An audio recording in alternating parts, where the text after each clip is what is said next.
Hi everyone, so I've been doing some videos on how to use the envelope punch board and talking about the versatility of this tool. So today I wanted to show you how you can turn a strip of paper into these cute little bows. So this bow was made using exactly a strip of paper that looked like this. This one was obviously done with a pattern paper and was a little bit thicker than the one that I've got here, but definitely very easy to make, so I'm going to step you through that process.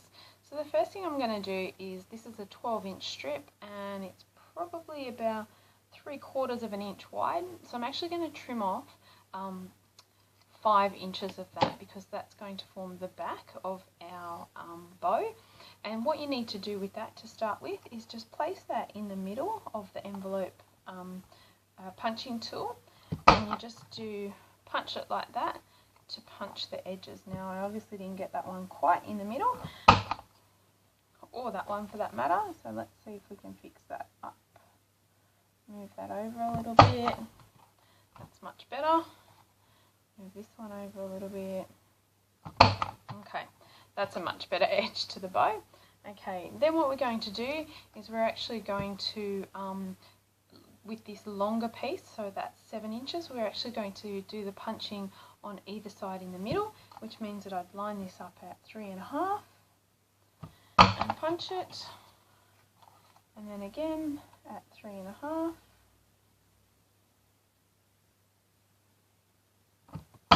Punch it, and then we're going to do the edges of this,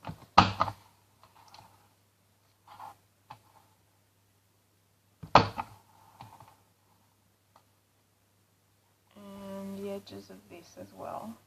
It's not that easy to do upside down when you can't see what's going on. It's better.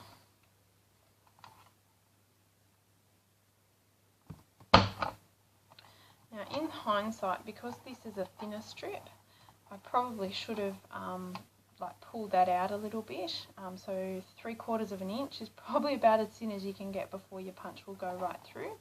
But we'll make it work. So what I want is the scoring tool. I'm always looking around for it, even though it lives in a certain place, and I'm just bending the edges of that so that it curves up well. Now the other thing I did with this one is I inked the edges, so I might just go along and ink the edges of this as well. I like that look on the craft cardstock. Now if this does happen to tear in the middle, it doesn't really matter because I'm going to put a brad over the edge of this one anyway.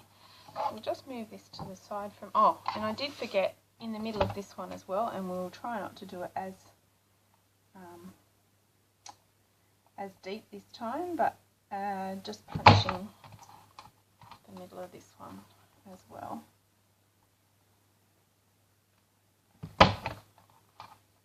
Like so. And we'll also ink the edges of that backing strip. Okay.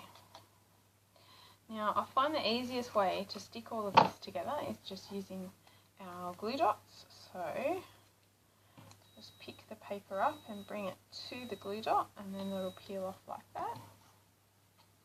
And then fold these in and stick that down like so. And that looks messy in the middle, but we've got one of our brads here, so we just open the brad up right at the back. So open it out a fair way, like really open it up. I'm not sure if you can see that. Oh, dropped it now. I'm not sure if you can see that or not, but I've opened it right up at the back, so there's plenty of space for that bow to go in. And then I just line up that with the back.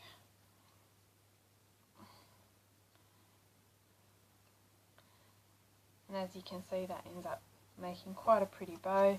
You could go back and put a bit more distress ink around the edges just to make it more even where you've added it.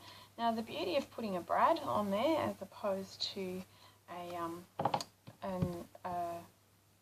pearl or something is that you can still then use that brad like a normal brad, so you can actually poke that bit through the back of the paper, and then yeah, you can attach it to things using the brad as opposed to trying to glue a bow on.